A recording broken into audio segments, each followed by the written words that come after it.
Mesdames et messieurs, bonjour, ravi de vous retrouver pour cette nouvelle édition de votre programme quotidien Midi au Caire en ce jeudi le 16 septembre 2021. Sans plus tarder, commençons tout de suite notre édition avec les nouvelles de la présidence. Alors le président Abdel Fattah el-Sisi a reçu ce matin au palais présidentiel de l'Ittihadiyya au Caire le chef du gouvernement d'unité nationale libyenne Abdelhamid Dbeiba. Selon le porte-parole de la présidence, Bassam Radi, l'entretien s'est déroulé en présence du chef du gouvernement, Dr Moustapha Madbouli, et du chef des renseignements, Abbas Kamel.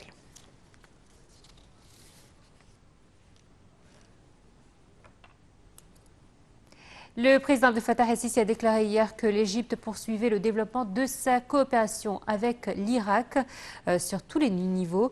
El-Sisi a fait sa déclaration lors de son entretien avec le président du Conseil des députés irakiens, Mohamed El-Halboussi. Le chef de l'État a réitéré lors de cette rencontre que l'Égypte était disposée à transférer son expérience dans le domaine du développement à l'Irak, et ce, en vue de restaurer la stabilité dans ce pays et afin qu'il récupère sa place historique et assume son rôle arabe et régional actif. Le président a souligné dans ce contexte l'importance de la tenue des prochaines élections parlementaires dans la réalisation de ces objectifs.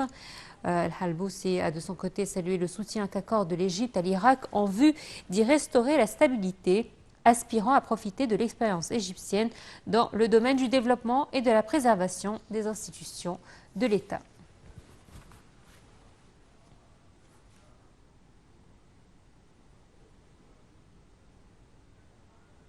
Le président Abdel Fattah el-Sisi a déclaré hier que les principes de la religion islamique ne pourraient jamais être remis en cause, ajoutant que certains sujets de la jurisprudence pourraient toutefois être discutés.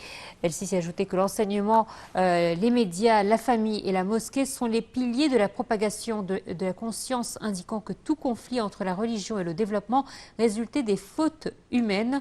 Le chef de l'État, qui a fait ces déclarations lors d'une interview accordée à la télévision égyptienne, a souligné que la civilisation dont jouit l'humanité est un don de Dieu, indiquant que l'amour de la patrie ne pourrait être traduite que par l'action et pas verbalement. Lors de cette intervention téléphonique, le président a eu une discussion avec Madame Poussi Saad, première femme forgeron, originaire de Mansoura. El-Sisi a remercié Mme Poussi pour ne pas avoir abandonné sa famille, saluant sa lutte dans un domaine si difficile pour une femme.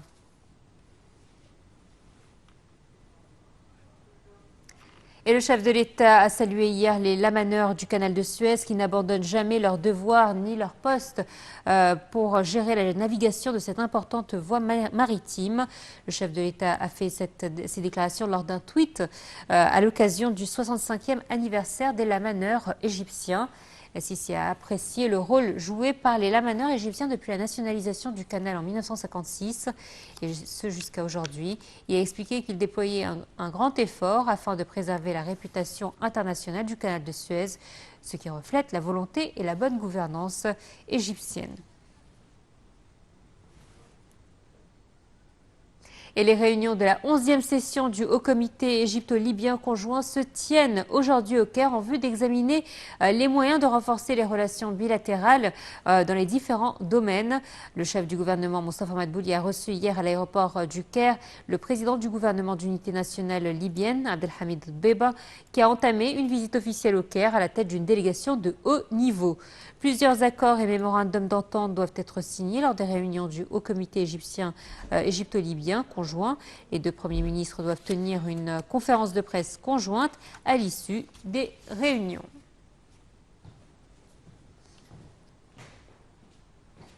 Le ministère de la Santé a annoncé hier que 498 personnes rétablies du coronavirus avaient quitté les hôpitaux de confinement après avoir reçu les soins médicaux nécessaires, augmentant ainsi le nombre de cas guéris à 247 948. L'adjoint de la ministre de la Santé, Dr Khaled Meguer, a déclaré que 531 nouveaux cas de coronavirus avaient été enregistrés, ce qui porte le nombre total des personnes contaminées jusqu'à présent à 294 482. Le ministère de la Santé a annoncé également avoir répertorié 13 nouveaux décès, ce qui augmente le nombre total des victimes de la Covid-19 à 16 908 cas.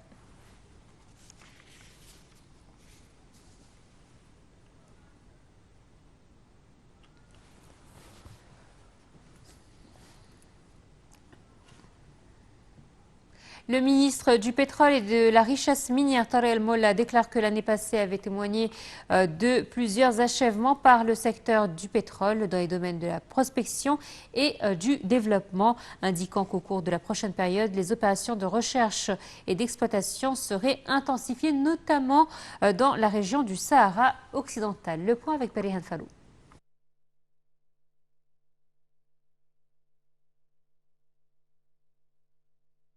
L'année passée a témoigné de plusieurs achèvements par le secteur du pétrole dans les domaines de la prospection et du développement, malgré les grands défis à relever en raison de la pandémie du Covid-19, a déclaré hier le ministre du Pétrole et de la Richesse minière, Tarek El Molla, lors d'une réunion tenue avec l'Assemblée générale de la compagnie Khalda Petroleum Co. pour accréditer les résultats des travaux de l'exercice financier 2020-21.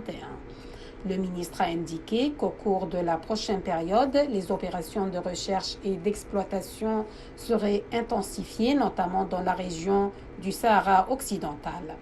La compagnie pétrolière égyptienne Khalda Petroleum Co. a annoncé avoir fait 4 découvertes pétrolières durant l'exercice financier 2020-21, réalisant un total de réserves environ 21 millions de barils d'équivalent pétrole.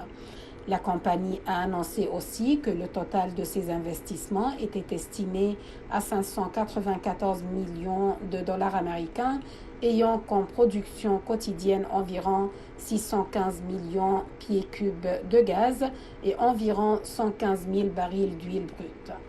M. El Molla a réitéré l'importance de maintenir l'application des standards de sécurité et de santé professionnelle, des efforts de protection de l'environnement et de respect des calendriers relatifs aux activités de prospection dans le but d'augmenter la production à la lumière d'améliorations remarquables au niveau mondial du climat de l'action pétrolière.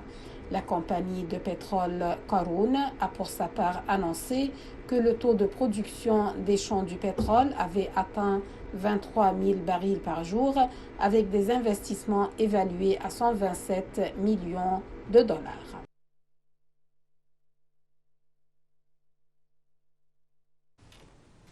Allez, tourisme à présent. Au cours de sa courte visite dans la capitale russe, Moscou, le ministre du Tourisme et des Antiquités, Dr Khaled El Anani, a inspecté le pavillon égyptien participant à la 27e édition du Salon international du voyage et du tourisme tenu donc à Moscou. L'Égypte y participe en tant que pays donc touristique. Les détails avec Mohamed El-Hamoussani.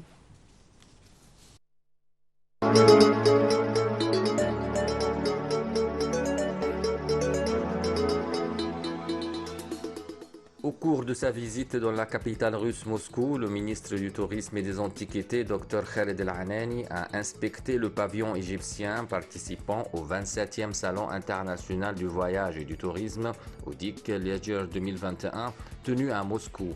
L'Égypte y participe en tant que pays partenaire. Lors de sa tournée, Dr El Anani était accompagné de l'ambassadeur d'Égypte en Russie, Ihab Nasr. Au cours de la tournée, Dr Khaled El Anani a rencontré un groupe d'exposants égyptiens participants.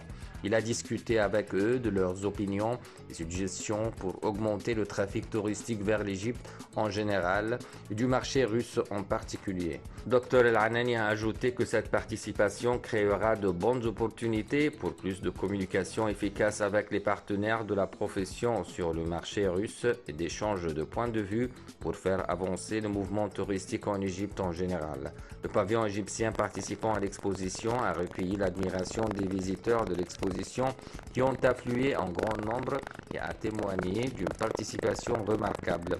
Des supports promotionnels et des souvenirs ont été distribués aux visiteurs du pavillon. Un nombre de visiteurs de l'exposition ont tenu à s'entretenir avec le ministre et ont exprimé leur amour et leur passion pour la destination touristique égyptienne et leur grand bonheur au retour des vols russes vers les stations balnéaires égyptiennes. Ils ont aussi pris des photos souvenirs avec lui. Des supports promotionnels et des souvenirs ont été distribués aux visiteurs du pavillon.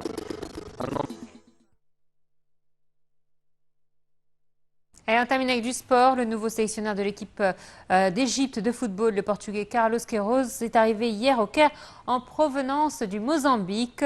Il sera présenté aujourd'hui lors d'une conférence de presse organisée par la Fédération égyptienne de football sous la direction de Ahmed Megahed. Alors Carlos Queiroz entamera aussitôt son premier camp d'entraînement de l'équipe nationale et cela en préparation du troisième tour des matchs de qualification pour le mondial 2022. L'Égypte, deuxième de son groupe, donc affrontera la Libye qui, elle, est leader. Le nouveau sélectionneur de l'équipe d'Égypte de football sera secondé par les Égyptiens Dio Saïd comme entraîneur et Assam El-Hadari comme entraîneur des gardiens de but. Carlos Queiroz était au chômage depuis début décembre 2020 et son départ de la sélection nationale de Colombie dont il avait pris les rênes en février 2019. Le Portugais, âgé de 19 ans, a entraîné le Sporting Portugal, le Real Madrid. Il a été l'assistant du Sir Alex Ferguson au club anglais Manchester United. Il a également été le sélectionneur du Portugal, de l'Afrique du Sud, des Émirats arabes unis et de l'Iran.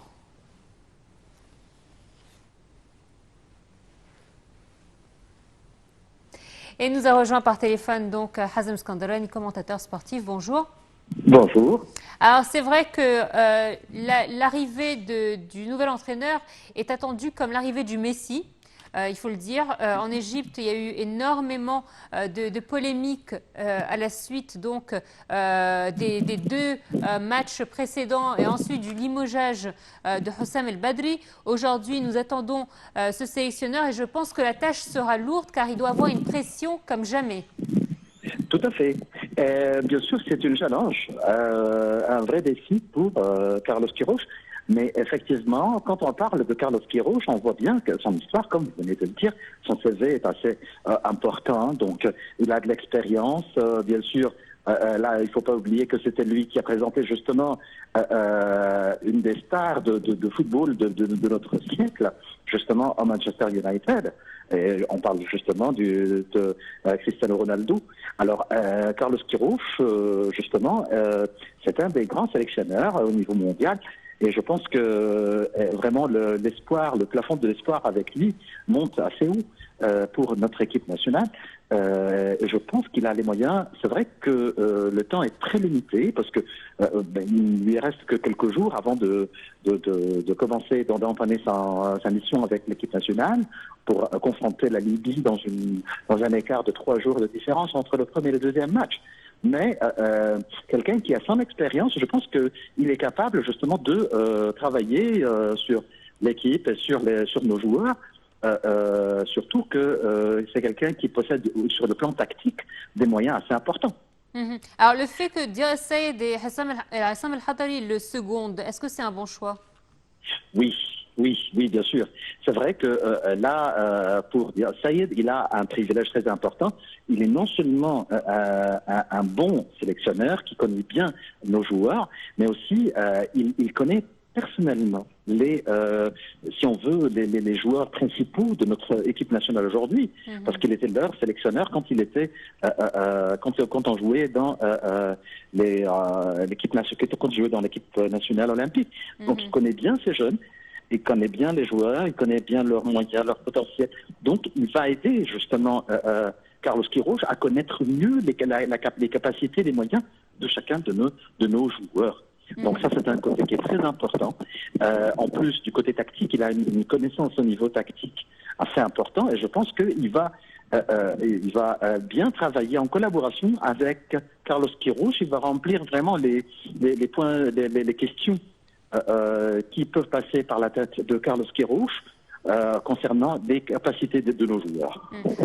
Concernant Assam El-Hadari, bien sûr, on connaît tous Assam El-Hadari, qui est un très grand gardien de but. Bien sûr, pour lui, on attend justement de lui beaucoup pour qu'il arrive à passer son expérience au gardien de but de l'équipe nationale. Et surtout qu'il a un gardien très important, justement, qui m'ont dit que c'est son successeur sur le terrain de foot. On parle bien sûr de Mohamed El-Chenaoui, qui a bien sûr prouvé ses capacités au niveau des Jeux Olympiques, des derniers Jeux Olympiques à Tokyo, il était sélectionné pour être le meilleur gardien de but des Jeux Olympiques à Tokyo. Donc, je pense que ça va bien marcher pour cette équipe, une équipe bien, de mon point de vue, malgré le temps qui est un peu très serré pour eux, mais je pense qu'ils ont la capacité justement d'aller plus loin, d'aller vraiment bien ensemble et de travailler en harmonie, j'espère. Alors, aller plus loin, justement, notre prochaine rencontre, c'est avec la Libye, le premier du groupe. Donc, est-ce qu'on doit s'inquiéter? Bien sûr, il faut qu'on s'inquiète pour que le travail soit fait comme il faut, qu'il faut prendre au sérieux. Et on ne peut pas prendre à l'aise justement la situation puisque on est en deuxième place dans notre groupe. Oui. Et on n'a pas intérêt justement à perdre de points dès maintenant parce qu'on a besoin d'être qualifié dans les 5 premiers, les cinq majeurs de l'Afrique pour éviter de rencontrer les grandes équipes comme le Maroc, la Tunisie, le Nigeria, ces grands États, ces grands clubs, ces grandes équipes nationales. On préfère les éviter et passer à confronter les équipes du deuxième niveau.